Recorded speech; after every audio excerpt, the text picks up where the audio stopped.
Hi guys, kapiyastahan na nga ng mga time nga na to at tanghali na nga ako nagising. Yung mga kasama ko nga sa bahay, mga tulog pa nga sila. Nagutom na nga ako at kumain nga ako nung niluto nga ni nanay na kaldereta. 5 putahe nga yung naluto nga ni nanay dun sa nabili nga niyang baboy. At doon na nga lahat nakalagay kila Sabel kasi doon naman nagpupuntahan yung mga bisita. Sa mga time nga na to, wala na nga ako masyadong nakuhang video. Itong hapon na nga lang nga ulit, nagyaya kasi yung pamangkin ko na pupunta nga kami ng sentro dyan sa may Banwa. Mag-ikot-ikot nga daw kami. Niyaya nga ako ni Lembot pati na yung pamangkin ko. Narinig nga ni nanay kaya sabi nga niya sasama na nga daw siya. Dito nga sa simbahan nagpark nga si Lembot kasi dito nga mas maluwag. Nagpaalam muna kami saglit ni nanay kasi may bibilhin nga kami na mga pahabol na iuuwi nga sa Manila. Yung mga pinapabili nga nung ni Lola kasi titingin nga kami ng avocado pati na rin nga kamote. Pero wala kaming nakitang kamote. May avocado sana kaya lang hindi naman na maganda kaya sabi ni nanay wag na lang daw bumili. Nung nasa sasakyan na nga kami, nagyaya naman si Lembot na kakain nga kami dito sa malapit lang din sa palengke. Kinalasan nga to. So yung kinalasan guys, pares siya. Yun siguro yung Bicol lang pares kasi nga yun naman yung kinain namin.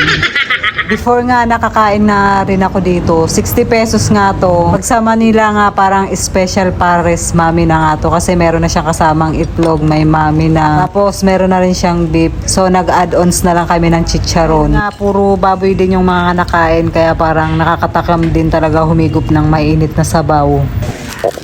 Sawa na kami sa baboy. Yan. Natin ng chili. Ano to?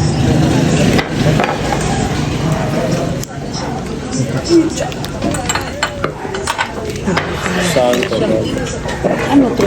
Suka. Ito na meron pala. Ang suka no. Wala na tayong chili oil. Ito pag may chili oil. Benta.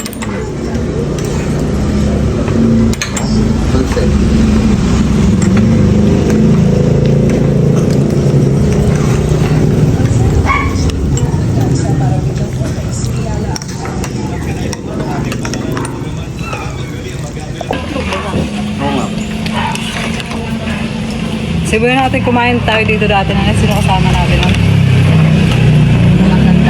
Si Lembot ba yun? Kasama ka nun? Kumain na kami dito dati eh.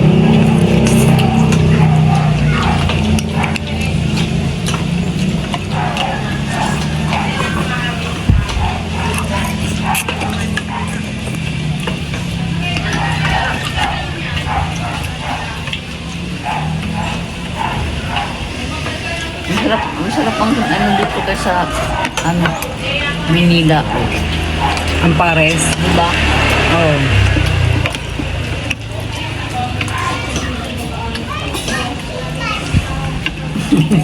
Siksan.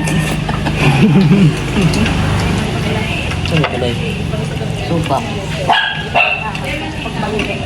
Kunin mo naman sila, durugin mo. Ano, sarap na sarap sila oh.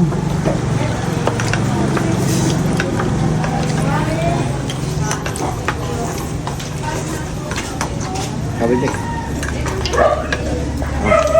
Kinalas.